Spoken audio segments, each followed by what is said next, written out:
Welcome back to the Garden Hutch. Today we discuss week 31 of 2022. Let's get going.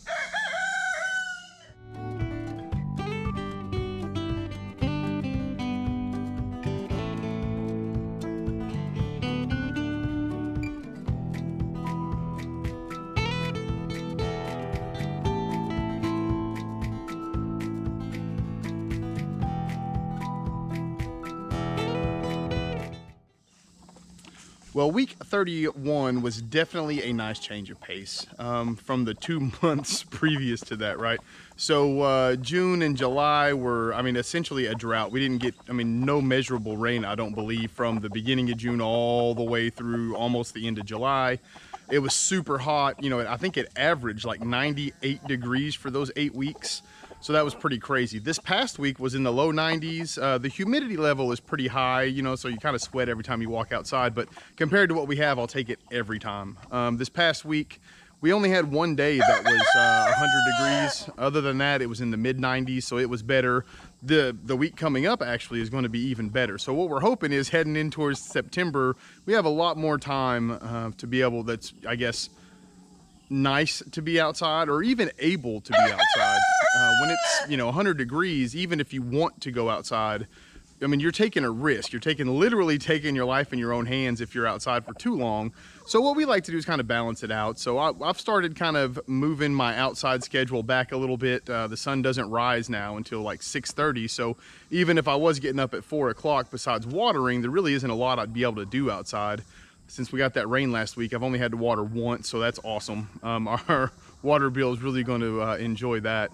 So it kind of feels like this week, the coming up week, week 32, those are sort of a reset week for us. Between the droughts and all that stuff and just struggling to keep everything alive, now it feels like we're in that reset mode, right? It almost feels like it's spring again. Like I'm getting ready to take my spring gardens out and put in my summer crops, except for we're sort of doing it the opposite, like at this point, all of our summer stuff is on its back end and then our fall things are fixing to go in. So what we're gonna do today is I'd like to just kind of take you through, show you where we're at as of the very end of week 31 and give you an idea of what to expect going into week 32.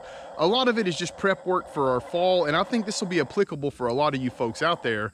I've said it before, I'm gonna say it again. If you've never planted a fall garden, I highly recommend you doing so.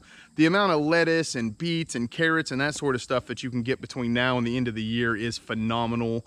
We've only started doing it the last few years, and it's something that I'll do forever from now on. So before I say anything else, let me just say, if you haven't, do us a big favor and subscribe to the channel. It goes a long way in helping us reach our goals, and it's free for you.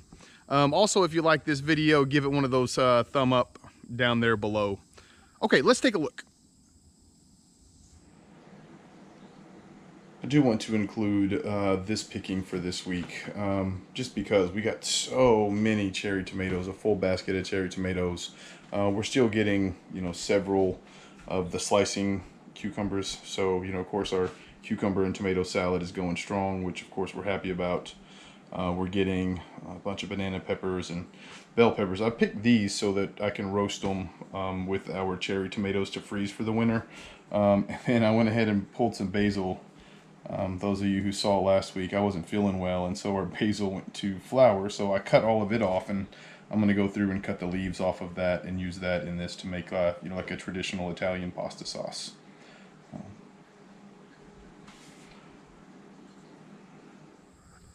One of the very first things I wanted to show you is we have begun the process of removing just this little portion of the bamboo fence. And the reason for that is it actually blocks out more sun than what we intended when we started putting this in here. We put it in here to sort of, we thought it might be a deterrent for the chickens. It wasn't. They, so as we go with the chickens, we learn more. Again, this, what we call the old garden, these 3 raised beds up here, we got a lot of food, like a lot of food. We filled up a whole refrigerator full of pickles.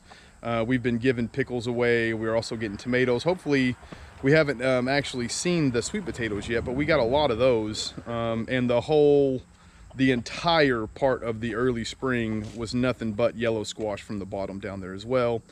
That's not to discount the onions and all of that we received early in the year either. Anyway, I'm rambling a little bit now, but I say all of that to say that we're learning as we go, right? Like we love the raised beds. That was a massive improvement over the year before, especially in our food production.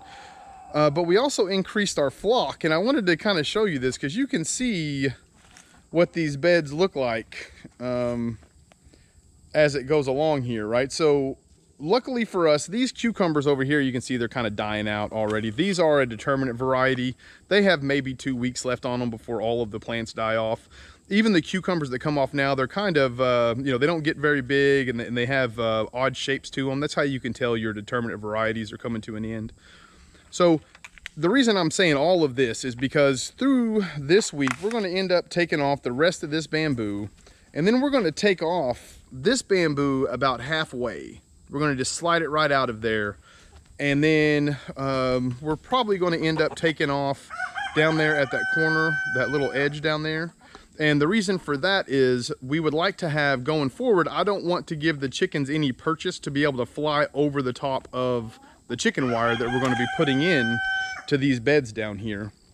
So we'll just step over this guy here. So we have some 18-inch chicken wire that we're going to be using.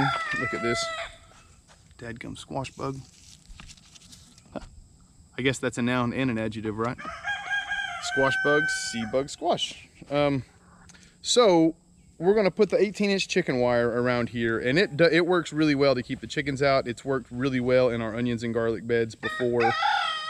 So that means we're going to take out the outside fence, and we are just going to fence these off individually. It'll be relatively inexpensive. The 18-inch chicken wire is cheap, but it will do these beds a lot, and more than likely it will end up giving us a substantially better harvest. Garden kitty Oscar. All right, so as I was saying, there really isn't anything in this part of the garden that we're going to try to get done next week. We are going to allow the rest of the butternut squashes, the spaghetti squashes. We're going to allow, these are a determinate variety of slicing cucumbers. They're fantastic. Actually, right now we're getting way more than we can eat, so we're putting a lot of them out. We put those Romas there just to make sure that we could grow, that we get enough sun and everything, and they're doing phenomenal, minus the hornworms that we've been pulling off. But anyway, so what we're thinking about doing is next year we're thinking about leaving the trellis for the butternut squash, and then taking down the trellis for the cucumbers, and then, you know, of course we'll have to fill all of this to the top since we're going to put the chicken wire around it. We'll fill all of it up with compost. And then what we'll do afterwards is we will plant sweet potatoes all the way down to where the trellis starts, you know, right about down there someplace. And then we'll grow our butternut squash. And that butternut squash will probably be the only winter squash we grow next year. And then there'll be no trellis on this end next year. And this entire middle row, from the end of that trellis right down there all the way down, will be nothing but tomatoes. And we'll grow all of our tomatoes together here. So what we'll end up growing our cherry tomatoes, our Roma tomatoes, and our Beefmaster tomatoes all in one bed. And that way we can kind of isolate them from each other, and we'll be able just to look for hornworms in one specific area. The reason I say that is the reason that these guys are so bad with the hornworms is for whatever reason, I forget about them every single time. And I work around them, I do the cucumbers, but because I put them there sort of as an experiment, I suppose I've treated them as such, and that's a poor mentality to have. But nonetheless, and then down here, next year, this whole bed down here will be our cucumbers. We'll put the trellises right in the middle, and then we'll be able to mulch because we'll have the chicken wire around it, so we can put the mulch around everything, and it'll keep the chickens out. It will also hold in a lot more moisture. That's one of the things that we found out this year that we have to do, is that we have to get better at putting the mulch in, and that's another reason why it's important for us to be able to put the chicken wire and keep the chickens out of it. There's one of those slicing cucumbers that we've been getting so many of. Before we head out of the top garden up here, I wanted to take a second and show you the size of this massive hornworm. Look at the size of that guy. So what we're gonna do is, we're gonna take this dude, pull him off, and you'll see the chickens, they will fight over here. Oh, and she's off. Khaleesi, you enjoying the weather? Yeah, me too. So we'll move up here to the top garden. And the top garden did really well this year. We were very pleased with the way that things went. You know, we got a lot of zucchini from this bed, although the second round of beans in this bed specifically didn't do very well, but that was because of the scorching heat and drought and such. Our basil, I was really pleased with the way the basil went with the Romas and the Beefmasters. We had hardly any hornworms in this part of the garden. So from now on, that will be a must, is the basil and the tomatoes together. So this week, all of those tomatoes will be coming out. All of these beans will be coming out through here. We'll be removing these ground cherries. These things were phenomenal. We'll always grow these, although I don't think I'm gonna give them their own bed next year. I think next year, more than likely what I'll do is put them behind the trellis in the old garden where the butternut squash comes down, or we'll put it in front of the blackberries like we did this past year so that we can have them to snack on. But we have a different plan for this going forward next year. And then this bed, I'm gonna let these guys go. They're doing pretty good. These squash, you can see, you know, we're getting squash routinely, so that's fantastic. I don't know how long it's gonna last though. Usually squash, yellow squash specifically, does way better on the front side of the not the equinox, I'm sorry, on the front side of the solstice instead of the backside. So we've gotten a few, but nothing like we did at the beginning of the year. Also, we didn't plant the early variety, so we're going to see how that works out. But if as soon as these start wilting or even slowing production, I'm pulling them out of here. The reason for that is when I go through to do the this top garden up here, I would like to make sure that I can do all of the beds at once. So the big portion of what we're going to try to get done this week is, you can see the potatoes. Now, I went through to dig these up, and I've said this before, I broke a shovel trying to dig this dirt up. And even after the rain, it is absolutely ridiculous. So this will no longer be a potato area, just in case we have another summer like we did this year, where, although I hope we don't have many more summers like this, but regardless, we know that when it gets hot like that, we can't dig it. So what I plan on doing is I'm going to strip off all of the straw off the top of it. We'll use it as covering for the winter for our beds. I'll go through and I'll remove all of the compost that I can, and I'll put it in these beds once they're cleared out to kind of top it off. And then I'm going to bring the tiller through and try to salvage however many potatoes I can. I have no idea. There could be 300 pounds of potatoes in the ground. We just can't get to them right now. So I'm sure they're down there rotten or whatever. Again, we have no idea what's in there because it's hard to get down there. So what I plan on doing is taking the tiller, breaking it up, raking it out real good, removing any of the potatoes, and then we're going to put raised beds down here. Next year, we'll have a large bed here, and we'll have a large bed down here. So because it's up against that fence, I don't have to worry so much about like the walking room. So what I'll do is I'll butt the beds as close up against that back fence as I can. And then I'll make them narrow enough to where I can just address them all from one side, so I don't have to try to walk down there on the other side of the fence. But anyway, so this whole thing essentially will be cleaned out and ready for the fall, because this is going to be our fall garden this year. We're hoping to put in cabbages here. We'll have a late round of Romas to see if we can get some before the first freeze in that bed. Where those squash are, I'm thinking about doing a second round of carrots, like depending on how they do and when they come out. If they get any sort of, you know, I don't know, disease or anything along them, I'm just pulling all of them out of there. And if I get them done early enough, that's where I'll put turnips. I'll put turnips there, and I'll put turnips here. And then up here, we'll put beets. I'm gonna put beets in this bed, beets in this bed, carrots in this bed right here. And then in our new beds down here, we will put in lettuce. I'll probably get some different kinds of lettuces. The ones I like to grow that black seeded Simpson. It did really well here last year. I really like the leaf lettuces, the way that the presentation of it and the taste of it is really good. It also grows consistently, and what I mean by that is we're able to pick, you know, X amount every day. You can go through and thin it out, whereas, you know, some of the head lettuces, you have to wait for them to go and develop into a head, and then you cut them, and you have a whole bunch of lettuce all at one time. We prefer to kind of graze our lettuce as the week goes along.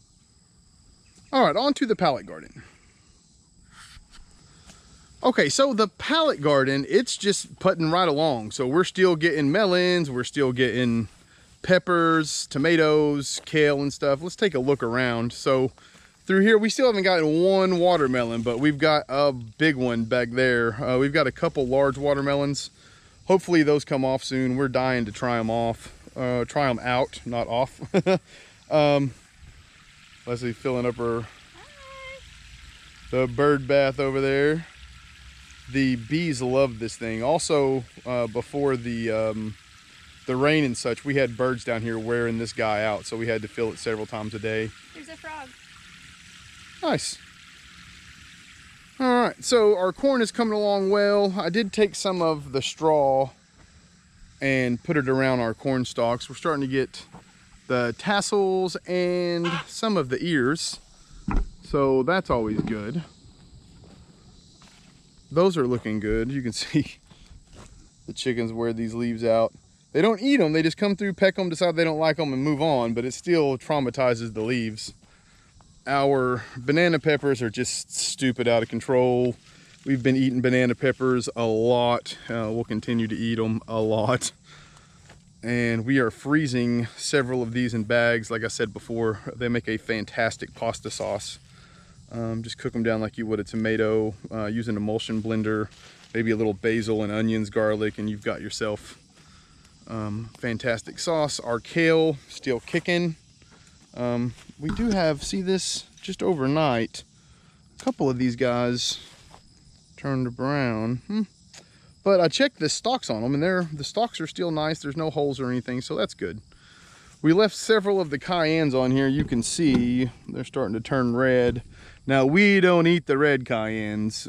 We put the green ones in fresh salsa, and we'll put the green ones in apple cider vinegar. The red ones, those are for the family. Those, we don't have any interest in those. And again, I'm sure you all remember this chard here. It was, you know, a couple weeks back. It was, you know, just right out of being a seedling. Now it's just kind of taken off. The temperature and the water has made all the difference in the world. The parsley's coming along well. Now this is what looks a lot different, I'm sure. You can tell I went through and I absolutely thinned this tomato plant out. Now every year that I do this, my wife thinks that I kill our tomato plants out. She didn't say it this year because, you know, the last few years has worked out really well. But what you'll notice is at the very ends, let's see it get in here.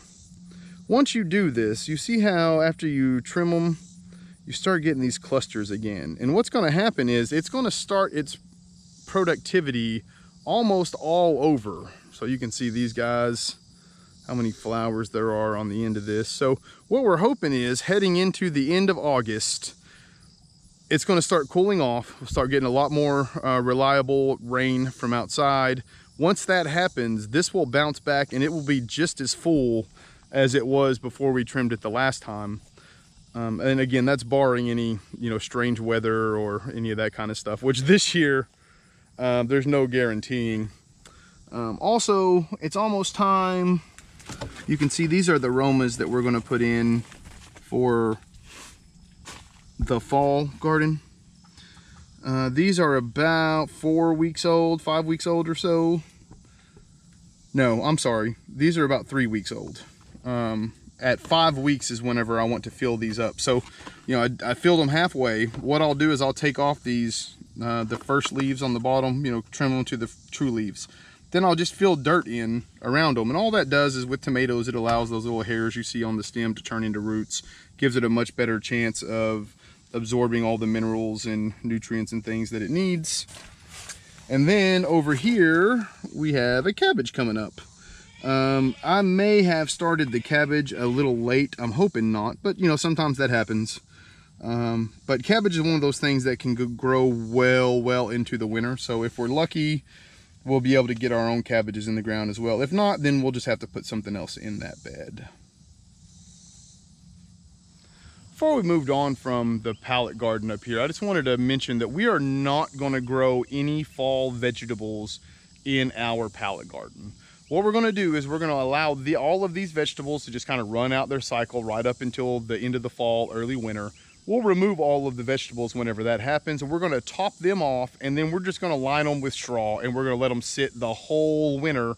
And then whenever the springtime comes around, we'll plant this in the spring and then into the summer, and we'll allow the top garden, we will let it rest until planting in the summertime. So that way we can use the top garden for our fall garden, and we can use the pallet garden for our spring garden, and both of those gardens will have ample time to sort of have a chance to sit without anything growing in them, you know, just depleting the nutrients and that sort of thing, to give the microbes a chance to recover and give the soil quality a chance to catch up to where we need it to be on the homestead to provide the food that we want. Just real fast, just want to say once more, if you haven't, now's a great time to begin planning for your fall garden. Keep an eye out here on Thursday. We are going to release a video for our top 5 favorite fall vegetables. We love our fall gardens, anybody could tell. So as always, I just want to say thank you to all you folks that have made it here till the end. Until next time, I hope you all take care of yourselves. Peace.